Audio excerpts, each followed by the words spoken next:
Cricket सिर्फ एक खेल नहीं बल्कि एक कहानी है संघर्ष, साहस और अपार इच्छा शक्ति की।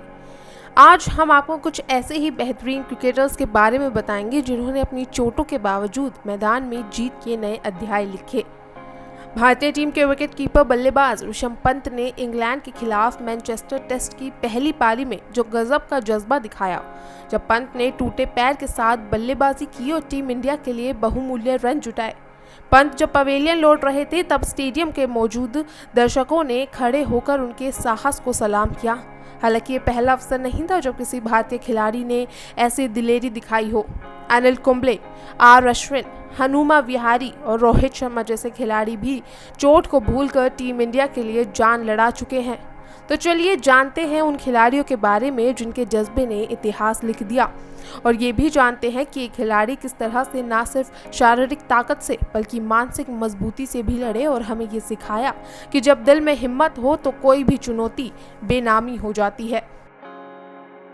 सबसे पहले बात करते हैं रोहित शर्मा की। आपको तो याद ही होगा वो पारी जब रोहित ने अपनी चोटों के बावजूद मैदान पर उतरकर क्रिकेट की दुनिया को चौंका दिया था। भारतीय वनडे टीम के कप्तान रोहित शर्मा को 2022 में बांग्लादेश के खिलाफ दूसरे वनडे मैच में फील्डिंग के दौरान अंगूठे में चोट लग गई थी। उन्हें फील्ड से बाहर जाना पड़ा।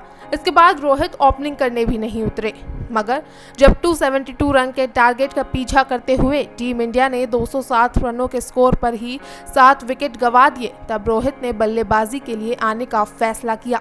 इस समय भारत को 44 बॉल्स पे 65 रन की जरूरत थी। रोहित सिर्फ दाएं हाथ से ही बल्ला पकड़ पा रहे थे क्योंकि उनके बाएं हाथ में अंगूठे में टाके लगे थे।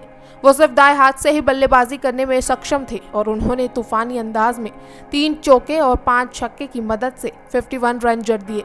रोहित का करियर कई बार चोटों से जूझ चुका है, लेकिन उनकी मानसिक ताकत और आत्मविश्वास ने उन्हें कभी पीछे नहीं हटने दिया। चाहे वो उनका शानदार शतक हो या फिर टीम की सफलता में उनका योगदान, रोहित ने यह साबित किया कि क्रिकेट केवल शारीरिक खेल नहीं बल्कि मानसिक मजबूती का भी खेल है, और जब आपके पास विश्वास हो तो कोई भी बाधा आपको रोक नहीं सकती। अब बात करते हैं भारतीय क्रिकेट के एक ऐसे दिग्गज की जिनकी एक चोट ने नहीं बल्कि पूरे देश को उनकी जुझारू मानसिकता का उदाहरण दिया। हाँ, हम बात कर रहे हैं अनिल कुंबले की। अनिल कुंबले का साल 2002 में वेस्टइंडीज के खिलाफ एंटीगुआ टेस्ट में जबड़ा टूट गया था। बल्लेबाज के दौरान वेस्टइंडीज के तेज गेंदबाज मर्व डिलोन की गेंद उनके चेहरे पर जा लगी थी। कुंबले लहूलुहान हो गए थे, फिर भी वो अगले 20 मिनट तक क्रीज पर डटे रहे ताकि अजय रात्रा अपना शतक पूरा कर सके। इसके बाद कुंबले ने पट्टी बांधकर लगातार 14 ओवर डाले और उन्होंने ब्रेन लारा का विकेट झटका। अगले दिन उन्होंने सर्जरी के लिए बेंगलुरु की फ्लाइट पकड़ी। इस नीरस ड्रॉ मुकाबले को कुंबले की बहादुरी के लिए आज तक याद किया जाता रहा है। तो वहीं भारतीय टीम जनवरी 2021 में ऑस्ट्रेलिया के खिलाफ सिडनी टेस्ट में 407 रन के बड़े टारगेट का पीछा करते हुए 272 रन पर 5 विकेट गंवा चुकी थी। यहां से मैच जीतना नामुमकिन सा था। आर अश्विन और हनुमा विहारी ने 42 ओवर तक बल्लेबाजी कर ऑस्ट्रेलिया से भी जीत छीन ली। भारतीय टीम मुकाबला ड्रॉ कराने में सफल रही। अश्विन पीठ की चोट से परेशान थे तो हनुमा हैमस्ट्रिंग इंजरी से जूझ रहे थे। हनुमा ने उस मुकाबले में एक पांव पर खड़े होकर बल्लेबाजी की और अश्विन के साथ मिलकर भारत को हार से बचाया। इस मैच के बाद टीम इंडिया ने गावा में ऐतिहासिक जीत हासिल की और बॉर्डर गावस्कर ट्रॉफी 2-1 से अपने नाम कर ली। अब चलिए एक और संघर्ष की कहानी पर। 2019 वर्ल्ड कप में शिखर धवन ने चोट के बावजूद कुछ ऐसा किया कि हर कोई उनके जज्बे को सलाम करने लगा।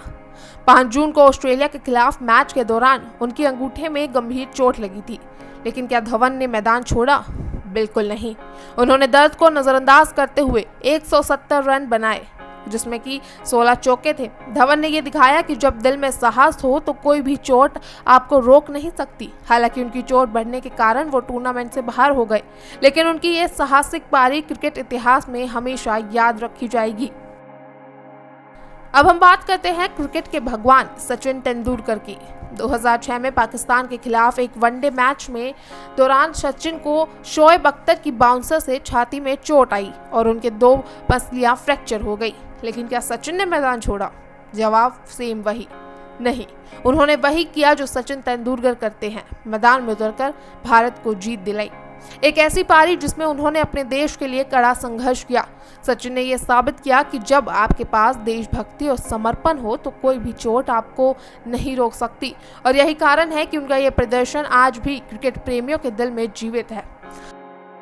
हालांकि इस लिस्ट में अभी भी शामिल है युवराज सिंह, जिनको कैंसर था। जब वो पिच पे खेल रहे थे तो उनको खून की उल्टियां आ रही थी, लेकिन युवराज सिंह ने मैदान नहीं छोड़ा। युवराज सिंह वहां डटे रहे, और सिर्फ डटे नहीं रहे बल्कि भारत को चैंपियन भी बनाया। और वहीं मोहम्मद शमी ने भी अपने 2 वर्ल्ड कप और 2 आईसीसी ट्रॉफीज लगातार दर्द में खेली। शमी हर मैच के बाद दर्द के इंजेक्शन लेते थे, लेकिन उन्होंने कोई भी टूर्नामेंट बीच में नहीं छोड़ा, क्योंकि वो जानते थे कि टीम को उनकी ज़रूरत है। ये सभी खिलाड़ियों की कहानी हमें ये सिखाती है कि क्रिकेट केवल कोई शारीरिक खेल नहीं, बल्कि ये मानसिक ताकत और साहस का खेल भी है। जब खिलाड़ी मैदान में उतरते हैं तो उनकी शारीरिक शक्ति के साथ साथ उनका मानसिक संतुलन भी महत्वपूर्ण होता है। क्या आपने कभी सोचा कि ये खिलाड़ी अपनी चोटों के बावजूद मैदान में क्यों उतरते हैं? तो ये उनकी मानसिक मजबूती है जो उन्हें हर चुनौती से जूझने की ताकत देती है।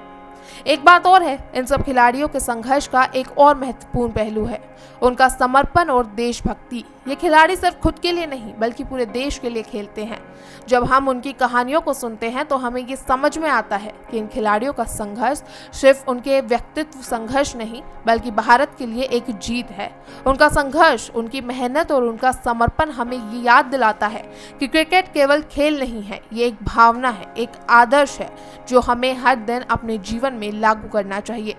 तो आज हम इन महान खिलाड़ियों से एक बात सिखा सकते हैं, जब हिम्मत और साहस हो तो कोई भी मुश्किल बड़ी नहीं होती। इन खिलाड़ियों ने अपनी चोटों और दर्द के बावजूद हमें ये संदेश दिया कि जीवन में कठिनाइयां आएंगी, लेकिन अगर हम अपने लक्ष्य के प्रति प्रतिबद्ध रहे तो कोई भी बाधा हमें रोक नहीं सकती। ये हमें खिलाड़ी हमें याद दिलाते हैं और हमें सिखाते हैं कि अगर हम खुद पर विश्वास रखें और हमेशा आगे बढ़ने का जज्बा रखें तो हम किसी भी मुश्किल को पार कर सकते हैं।